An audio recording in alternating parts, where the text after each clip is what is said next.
Pessoal, aí vai Ezequiel número 9, continuação da punição que Deus vai dar a Israel, Ezequiel. E cada vez, aí vai falar de coisas que você relaciona que Deus tem armas que destrói seres humanos também. E vocês vão ver aí, é muito interessante.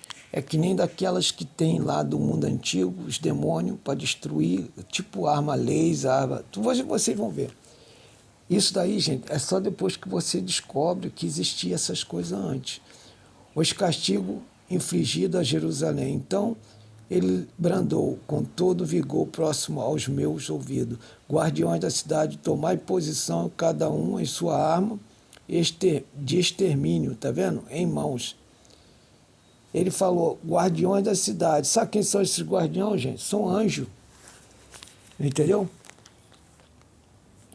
Tomai posição, cada um com a sua arma de extermínio. Que arma é essa? Ele não falou que é lança, que é, entendeu? Que é espada.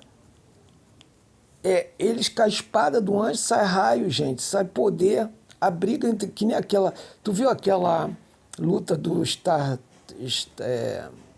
aquele filme que teve aí em Hollywood, né? Do Vader, que ele lutou com o filho dele, aquelas espadas de laser. É a mesma coisa, só que eles têm raio, têm poder, gente. Eles fizeram aquele filme já sabendo que antigamente tinha coisa poderosa. A clava de Moisés também tinha. E eu já mostrei muitos do mundo antigo que mostrava essas mesmas armas. Mas vamos lá. E mediante a 6 homens, porque eles tinham energia, fazia de tudo, gente. E mediante a 6 homens vieram pela porta superior do templo. 6 homens, tá vendo? É um anjo tipo homem, entendeu? Mas não eram daquele, não eram israelitas, entendeu? Pelo que eles, senão eles falariam que era de Israel, que era soldado de Israel, não era. Foram 6 selecionados por Deus. Está vendo? Que vieram pela porta superior, ainda vieram pela porta superior do templo, que está voltada para o norte. Então, quer dizer, tinha uma porta lá, eles vieram pelaquela porta, e cada um desses executores empunhava a sua arma de destruição, tá vendo? A Bíblia não diz que arma era essa, porque muitas coisas, gente, não, quando escreveram a Bíblia, omitiram, não botaram em detalhe que tipo de coisa que eles tinham. Mas chegando, você vai aprendendo coisas na arqueologia e tudo mais, você vê que se lidava aí com coisas tecnológicas, pronto para a matança. E entre eles estava um homem vestido de linho. Aí, entre eles estava um homem vestido e portava um estojo de escrevente à cintura, tá vendo? Eles entraram e se postaram ao lado do altar de bronze, ó. E a glória do Deus de Israel ergueu-se acima do querubim, tá vendo? Que é o anjo que estava lá, era o de bronze, onde havia repousado. Ele se moveu para a entrada do templo de Euá, tá vendo? De Jesus. E chamou o homem vestido do linho, que trazia o tinteiro escrivão da cintura, tá?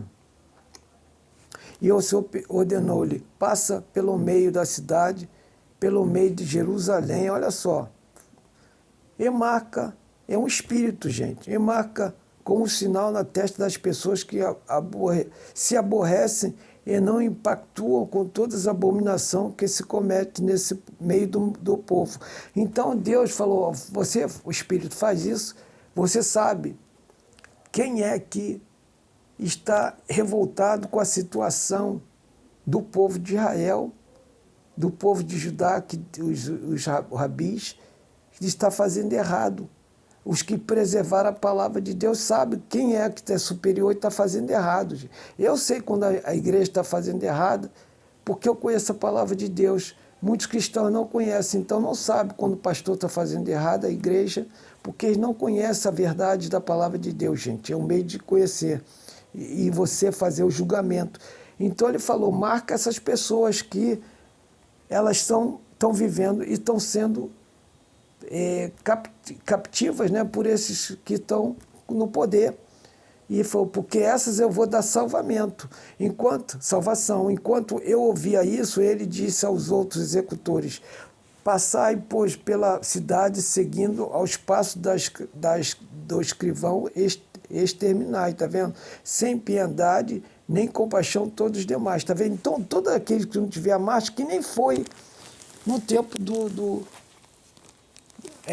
da saída do Egito, né? E mandou botar a marca. De novo, a marca é agora. A marca da salvação é para a gente não vai sofrer o que vai vir aí, gente. O cristão tem que acreditar nessa marca, que vai ser salvo. A gente não vai passar pelos fogos. Deus sempre salva a gente, sempre salvou os queridos dele.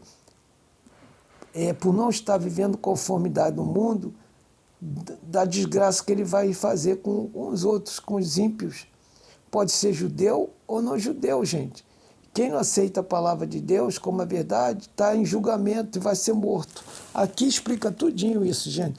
Matai sem dó idosos. Aí, idosos. Não tem salvação. Idosos também vivem em pecado. Morte. Rapazes, morte. Moças, morte. Crianças, morte. E mulheres.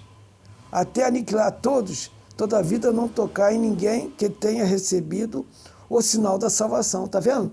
Então não vai tocar, o mal não vai tocar na gente, vai vir peste, doenças em rio, vai ter tudo acontecendo, mas nós vamos ser poupados, gente. E muitos vão ser arrebatados antes. Cristão que está, começai, pois, a destruição pela minha própria casa, o templo. Então eles iniciaram a matança pelas autoridades que estavam em frente ao santuário. E ele ainda lhe ordenou: contaminarei e profanei o templo, lotai os templos dos grandes pátios que abandonei o lugar. Agora pode ir. Eles partirem imediante e deram a início a matança de toda a cidade, tá vendo? Então ele matou toda a cidade com essas armas. Enquanto aquela carnificina prosseguia, fiquei sozinho, então prostei-me com o rosto rente ao pó da terra e clamei de voz alta: ó, soberano Deus, vais mesmo destruir toda essa gente de Israel, lançando tua indignação sobre Jerusalém? E o Senhor me respondeu: a malignidade da nação de Israel e Judá é incomensurável. A terra está mergulhada em sangue por causa de Israel, a terra toda, tá vendo?